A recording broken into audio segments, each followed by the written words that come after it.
Rescue 1112 station lodhra में rescue की माहाना कारकर्दगी के हवाले से इजलास मुनक्कद हुआ। District emergency doctor Syed Majid Ahmed ने इजलास की सदारत की। मजीद देखते हैं डॉक्टर कासिम अब्बास बलोच की इस रिपोर्ट में। रेस्क्यू 1112 लोधरा स्टेशन में रेस्क्यू के माहाना कारकर्दगी के हवाले से इजलास मुनक्कद हुआ। District emergency officer doctor Syed Majid Ahmed ने इजलास की सदारत की। इजलास में रेस्क्यू ऑफिसर्स और ऑफिशियल्स ने शिरकत की। इजलास में गुज़श्ता माह में रेस्क्यू की कारकर्दगी का जायजा लिया गया।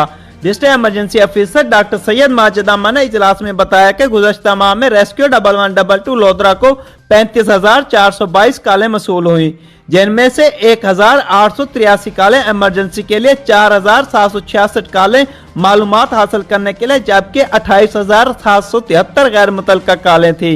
रेस्क्यू 1112 लोधरा ने गुज़श्ता माह 438 रोड ट्रैफिक एक्सीडेंट, 13 आतिशबाजी की इमरजेंसी, 27 क्राइम केस और 1180 मेडिकल इमरजेंसी समेत 225 मुतफर्रिक अक़साम की इमरजेंसी कॉल पर रिस्पांस किया।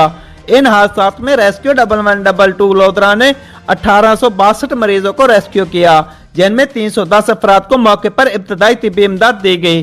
1513 अफराद को इब्तदाई तिब्बी इमदाद फराहम करने के बाद करीबी अस्पतालों में शिफ्ट किया गया। कैमरा टीम के साथ डॉक्टर कासिम अब्बास बलोच, फराज न्यूज़ लोधरा।